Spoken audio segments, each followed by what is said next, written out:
برای شما دروازه‌های ارزان یافتیم دوستان عزیز. بازار نه راه ماشین بازار دا زپرفکه فیروز جهاز شما دا نرخش مخفول میشه و همش نرخ‌های ارزان.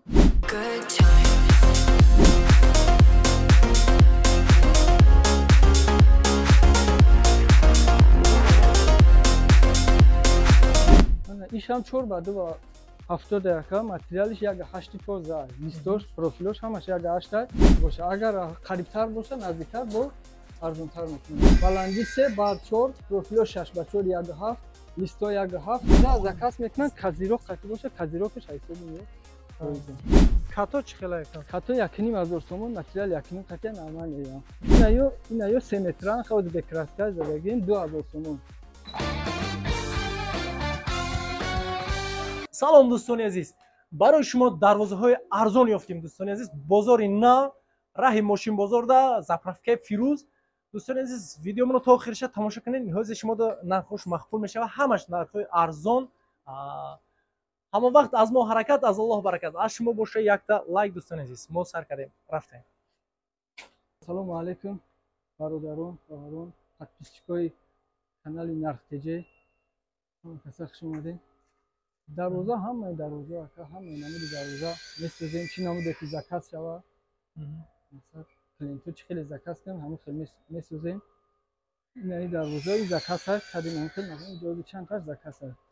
نه 5000 تومان میبریم میچسبونیم. متریالی اکنون قطعه همه. چند به چند وزنش؟ این 3 با 2 شسته زکات هست. مثلا زکات کردن همین رزمش زکات کردن تیارش کردیم. کلی متریالی اکنون لیست پروفیل همش یکی است. استویکوش ببینیم. این هم که زکات کردن هم تیار کردیم مثلا میبریم میچسبونیمش.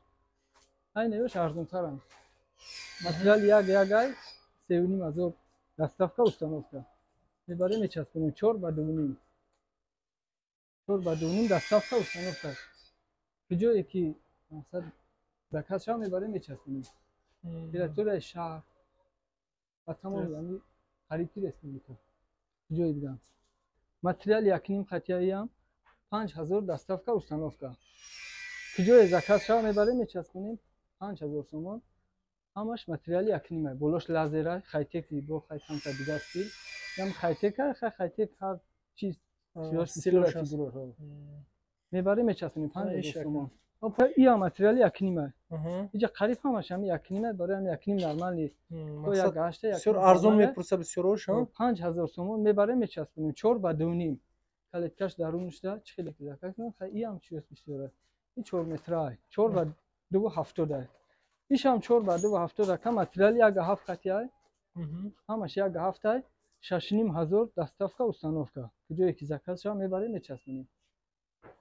این لیستوش پروفیلش همش یکی استیکوش 2.5 رزمیر 4 با 2.70 ایش هم 4 با 2.70 دقیقه متریالش یک 8 لیستوش پروفیلش همش یک 8 استیکوش 3 7000 تومان دستافکا استانوفکا که جایی که باشه. اگر قریبتر باشه نزدیکتر با ارزانتر میکنه که 7000 برای راههای دور مثلا این نزدیکی ها باشه تو طرف فخرآباد خراسان این طرف استانبول اینجا باشه که ارزانتر 6000 تومان نمیبره میچسبونه. چسبوندنش دستافکا بسپلات میپوله به پول 6000 بوده چسبوندن برای جای نزدیک. انا یو متریال یک 3.5 تومان ای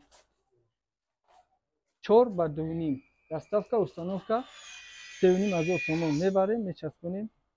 خیلی که هم مثلا زکات شو هم خیلی ایش هم خیلی که ایش هم 3.5 همین رزمیر شما همین لیستو هم لیستو گلوس بسیار خیلی هر نمود گل هسته خیلی جاکی مثل ما هم نمود چه زدن هم میتونیم با چی نمود زکات شو یا یگان 4 با 2.5 پروفیل 6 با 4 خطی همش یک متریالش یک 3.5 بوده چسبوندن. این خیلی هم جد 6000 تومان دستافکا استانوفکا 1.5 متریال 1.5 قطعه 4 با 3 و 6000 تومان میبره میچسبونه. من ایشام خیلی با خیلی کم تا دیگه استیل نه بولوش این 4 با 2.70 6000 تومان بوده چسبوندن متریال یک 7 فقط پروفیل 4 با 4 خیلی زیاده برای هم کم طرف 6000 تومان بوده استانوفکا میکنه یک 8 قطعه.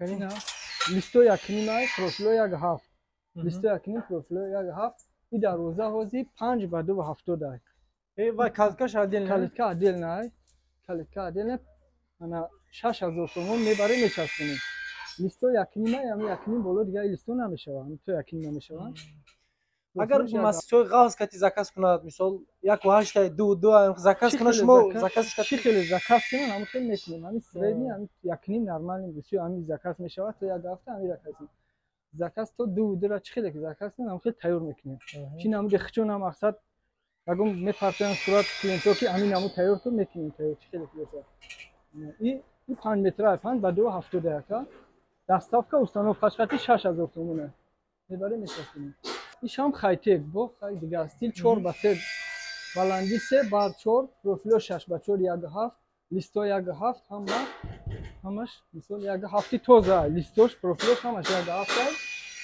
4 با 3 دستافکا установка 7000 تومان میبره میچسبونیم راهوی اگر راهوی نزدیک باشه بزرگ نزدیک 6500 میبره میچسبونیم 4 با 3 بلندی 3 بر دوشنبه باشه ها دوشنبه وحدت خراسان غازی ملک استانبول اینجا 6500 7000 تومان مقصد بیرون ای شهر ای نویای رودکی باشه اگر 7000 تومان با دیگه جو مقصد شهری تو دیگه خیلی دیگه وای دیگه نزدیک 6500 چه زکات خیلی من این نشان بود دیگه خیلی استیلم خیلی که بکنم 4 با 3 5000 تومان установка متریال یک سقطی 5000 تومان برده چسبوندن نیازی متریال یک سه اینه که چی بود دیگه متریال که یک هفته زکات میزنیم تیار میکنیم مثلا یک سهش 5000 تومان میبره میچسبونیم همش این هم همو 6 با 4 خطی 4 با 2 متریال یک 3500 برده چسبوندن میبره میچسبونیم 3500 دستافکا установка کجا یکی باشه کجا زکات کنن همو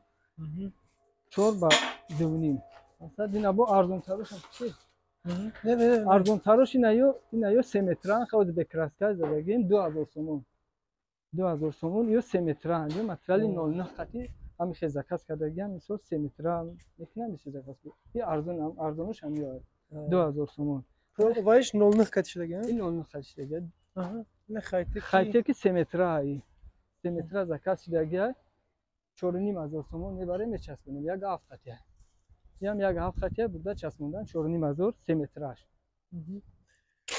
با چی تر میکنی؟ با کراوات نه کراواتو چی هم تر میکنی؟ ایش خیلی کازیروک برای زکات و بوله همین دروازه به زکات کردگن این مثال اگر زکات میکنن کازیروک خطی باشه کازیروکش حساب میو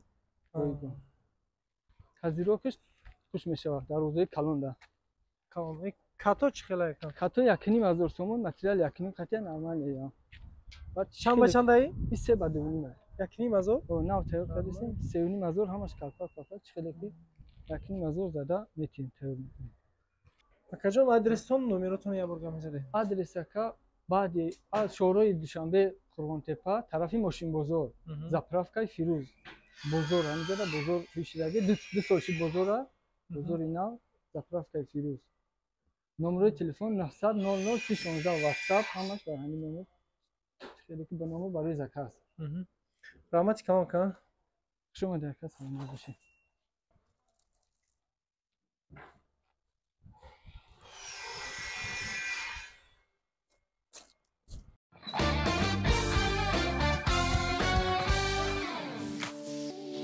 دوستانی عزیز در کانال مهمون باشی حتما زنگولش قطعی обуна шавиду я лайк қати дастгирӣ кунед нархои ягон чи дар кор боша ба комментария нависед ҳама вақт аз мо ҳаракат аз Аллоҳ баракат